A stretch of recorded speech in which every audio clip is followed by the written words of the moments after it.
السلام علیکم۔ یہ ایک بہت اہم سوال آیا ہوا ہے۔ سوال یہ کہ علم اور جہالت میں کیا فرق ہے۔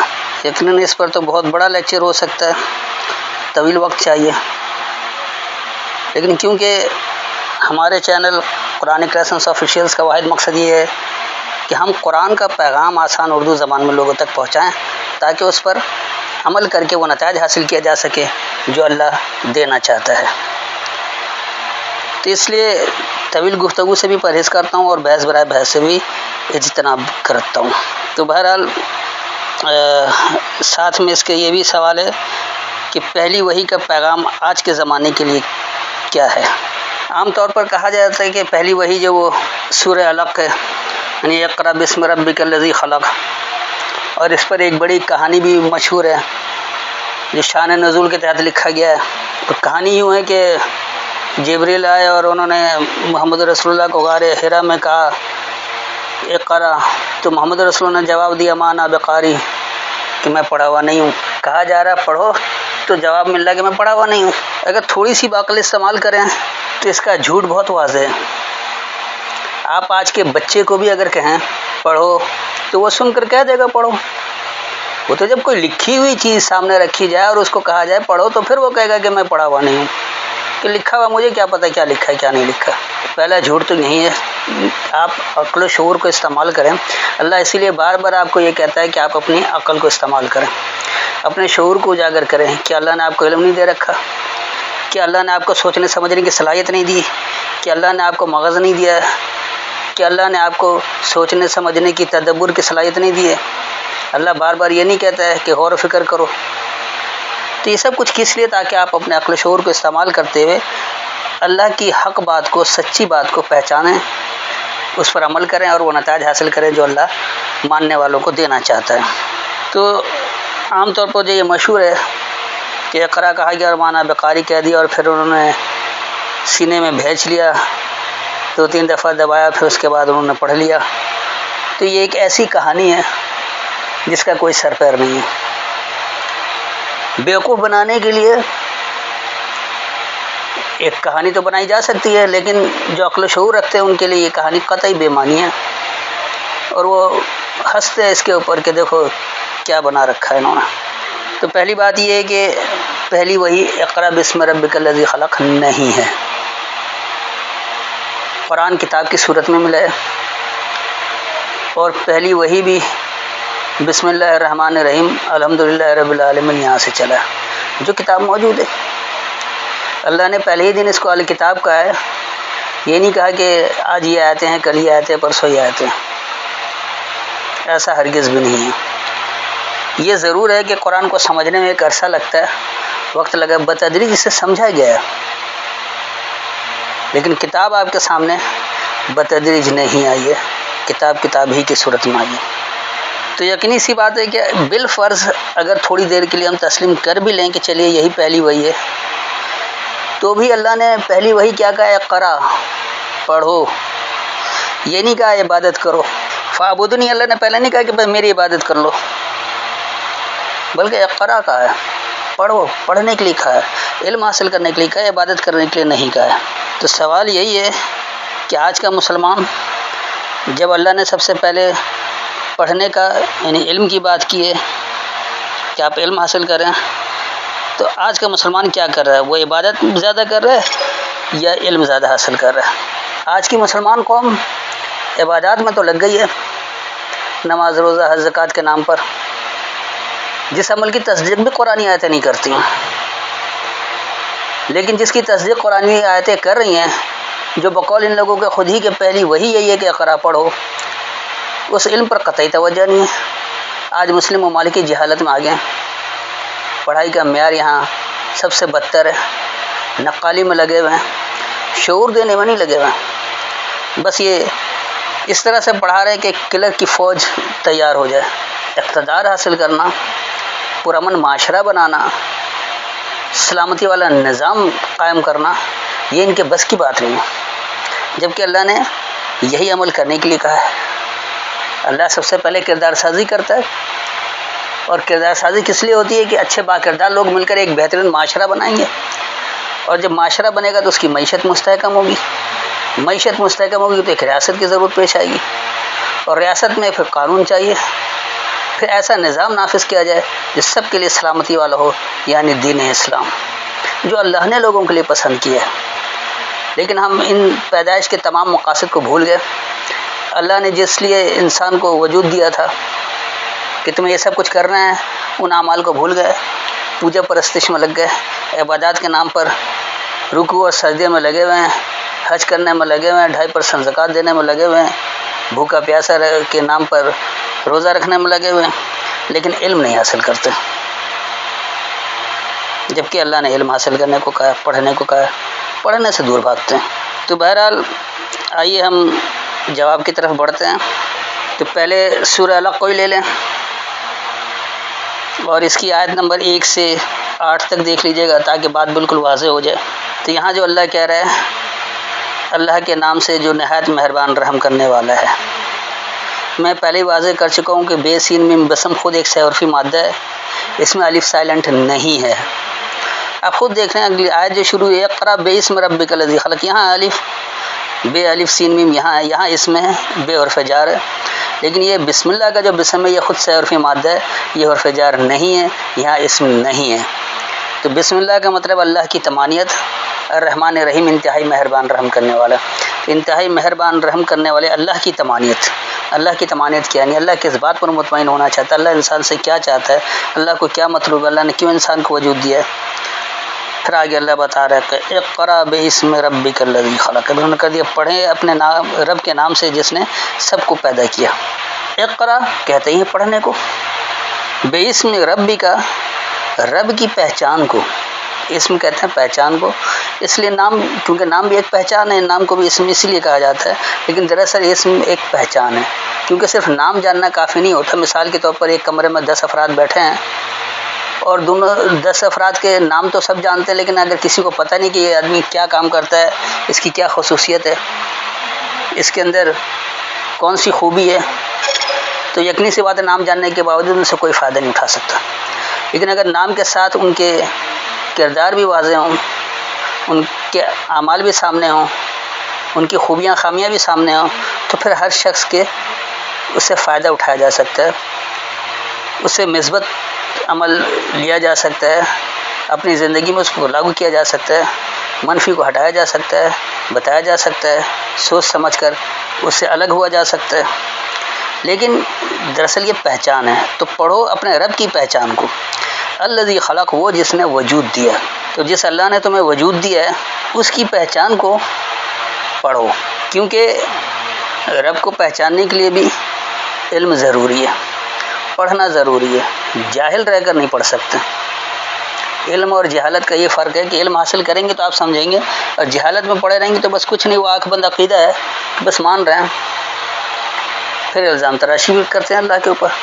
اتنا ظلم ہو رہا ہے، اللہ روکتا نہیں ہے، اللہ ظالم کا ہاتھ ہی نہیں روکتا ہے، اللہ اس سے تباہ کیوں نہیں کر دیتا، مار کیوں نہیں دیتا؟ بھائی اللہ کیوں کرے؟ اللہ نے انسان کو بنایا، اس کو بااختیار بنایا، اس کو اچھے برے راستے کی تمیز دے دی ہے، اور یہ کہہ دیا تم جو چاہے وہ راستہ اختیار کرو، تو وہ کیوں روکے گا؟ کیوں کسی کا ہاتھ روکے؟ آپ علم حاصل کریں، خود سمجھیں، ظالم کا راستہ آپ کو خود روکنا ہے، مظلوم کے ساتھ آپ کو کھڑا ہونا ہے۔ اگر آپ خود کچھ نہیں کرتے تو اللہ اگر کچھ نہیں کرے گا۔ اس لیے اللہ کہہ رہا ہے کہ پڑھو اپنے رب کی پہچان کو، وہ جس نے تمہیں وجود دیا ہے، اور وجود بھی کیسے دیا کہ خلق الانسان من علق، انسان کو جمے ہوئے خون سے پیدا کیا۔ اب انہوں نے علق کا ترجمہ جمع ہوا خون کر دیا، جبکہ علق معلق شے کو کہتے ہیں، لٹکتے ہوئے کو۔ تو وجود دیا انسان کو ایک معلق شے سے۔ یہ معلق کیا ہے؟ سب کو پتہ ہے کہ انسان کا وجود کیسے آتا ہے۔ جو مرد کا اسپم ہوتا ہے وہ ایک معلق شے ہے، وہ جاتا ہے عورت کی اووری میں، پھر اوور میں ملتا ہے اور وہ سارا کچھ ہوتا ہے، تو اس لیے اس کو علق کہا گیا کہ ایک معلق شے سے انسان کو وجود دیا۔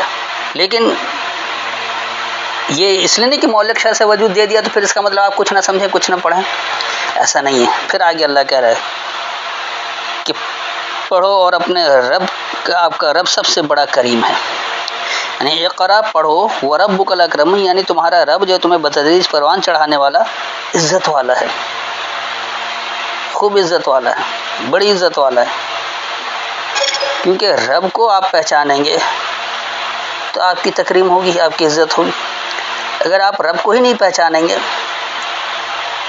تو آپ کا عمل ہی سارا بے مقصد، بے معنی، یعنی آپ کی زندگی ایک جانور کی طرح ہے جو پیدا ہوئے، کھائے پیے، جن سے عمل کیا، نسل بڑھائی اور مر گئے۔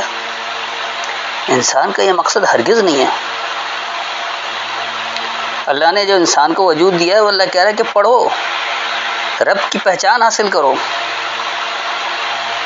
تم ہو کیا؟ ایک مولک شے سے تو پیدا کیے گئے۔ تو اس لیے پھر اللہ زور دے کر کہہ رہا ہے کہ پڑھو، تمہارے رب سے ہی خوب عزت ہے۔ تو رب کی ہی عزت ہے، رب کی بات کو سمجھیں گے تو پھر جا کر واضح ہوگا۔ اس لیے پھر آگے اللہ کہہ رہا ہے کہ وہ جس نے قلم سے سکھایا، الذی علم بالقلم، وہ جس نے علم دیا قلم کا۔ تو علم کیسے حاصل کریں گے؟ صرف پڑھنے سے علم حاصل نہیں ہوگا۔ یقینی سی بات ہے کہ سوچیں گے، سمجھیں گے، خود سوچ سمجھ کر فیصلہ کرنے کے قابل ہوں گے تو آپ کو قلم کا علم آنا چاہیے۔ یعنی آپ نے کیا علم حاصل کیا اس کو آپ تحریر بھی کر سکیں تاکہ آپ کے حافظے میں محفوظ ہو جائے، ہمیشہ ہمیشہ کے لیے محفوظ ہو جائے، آپ کی نسل بھی اسے دیکھتی رہے۔ آج قرآن ہمارے پاس کیوں موجود ہے؟ کیونکہ علم بالقلم ہم نے حاصل کیا تھا، قلم کا علم حاصل کیا تھا، تو یہ قرآن لکھی ہوئی صورت میں موجود ہے، اور پھر زبانی طور پر سینوں میں محفوظ ہے، حفاظ کی صورت میں بھی موجود ہے، کیونکہ اللہ نے اس کی حفاظت کا ذمہ لے رکھا۔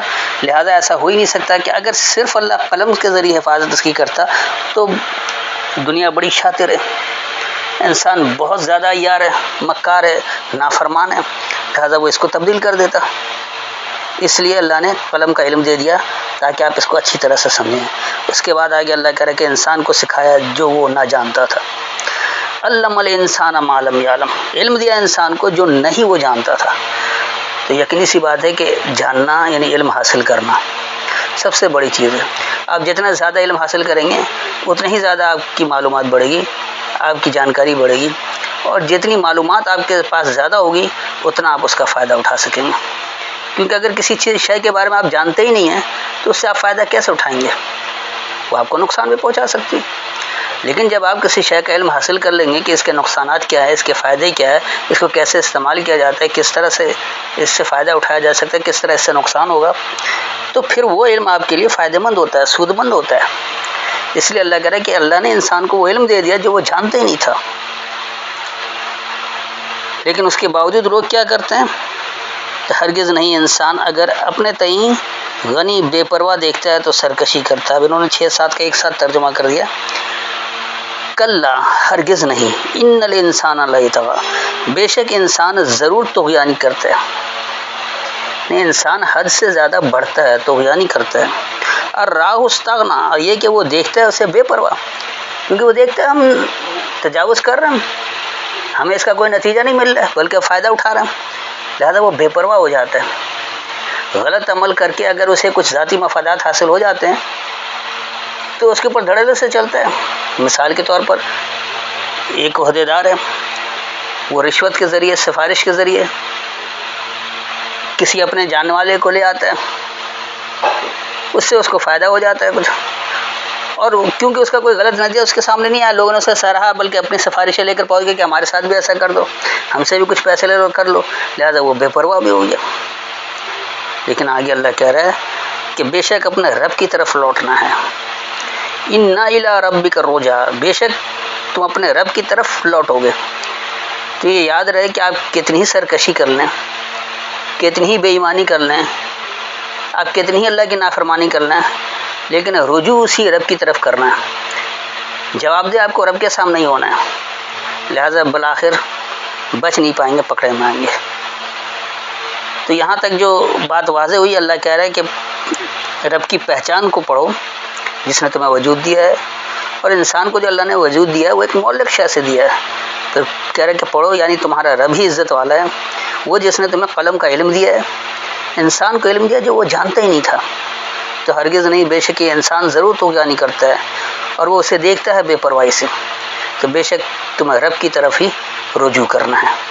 اس بات کو اچھی طرح سے سمجھ لیں کہ علم اور جہالت کا یہ بہت بڑا فرق ہے کہ علم آنے کے بعد آپ رب کو بھی سمجھتے ہیں، اس کے فرما بردار بھی بنتے ہیں، لیکن اگر جہالت میں رہے تو نہ آپ رب کو سمجھیں گے، نہ اپنی پیدائش کو سمجھیں گے، نہ آپ پڑھنے کی طرف آئیں گے، نہ آپ کو علم کی قدر ہوگی، کیونکہ آپ جب علم حاصل کریں گے تو آپ وہ کچھ جان لیں گے جو آپ کو نہیں آتا، کچھ بھی نہیں آتا، تو اس طغیانی سے آپ بچ جائیں گے، بے پرواہی سے بچ جائیں گے، کیونکہ آپ کو پتہ ہے کہ ایک بار ہمیں رب کے پاس رجوع کرنا ہے، رب کو ہی جواب دہ ہونا ہے۔ تو اب سوال یہ ہے کہ کیا ہم صرف زیادہ عبادت کر رہے ہیں یا علم حاصل کر رہے ہیں؟ تو کم از کم آج کے مسلمان قوم تو علم نہیں حاصل کر رہے، جہالت میں ہی لگی ہوئی ہے۔ جبکہ یاد رکھیے کہ علم ایک ایسا عمل ہے جو مسلسل جاری رہتا ہے، کیونکہ سیکھنا ہے، پڑھنا ہے، سیکھنا ہے، پڑھ کر سیکھنے کو علم کہا جاتا ہے۔ اگر آپ صرف پڑھیں یا صرف کچھ سیکھتے رہیں اور عمل میں نہ لائیں تو ایسا علم بیکار ہے۔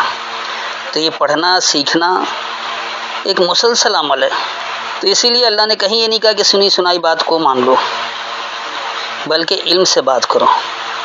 علم کی جگہ کوئی نہیں لے سکتا، علم ضروری ہے،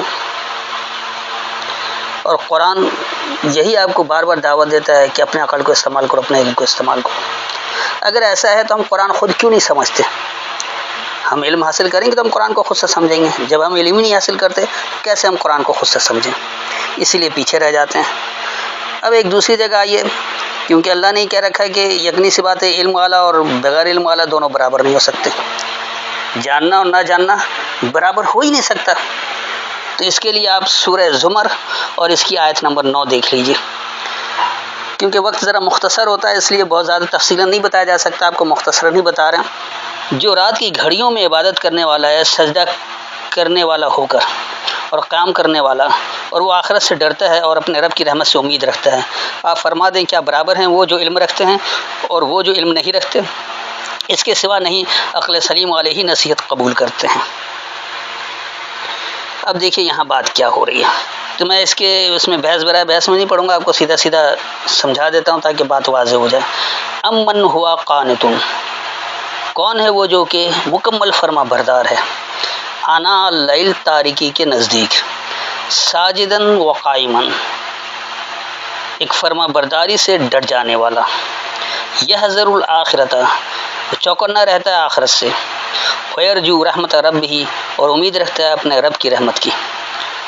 قل هل یستوی الذین، کہو کیا برابر ہیں وہ لوگ، یعلمون والذین لا یعلمون، جو علم رکھتے ہیں اور وہ لوگ جو علم نہیں رکھتے ہیں۔ انما یتذکر اولو الالباب، بے شک جو یہ یاد دہانی ہے پر مغز قوت والوں کے لیے ہے، یعنی بے شک جو یہ یاد دہانی ہے عقل مندوں کے لیے، عقل والوں کے لیے۔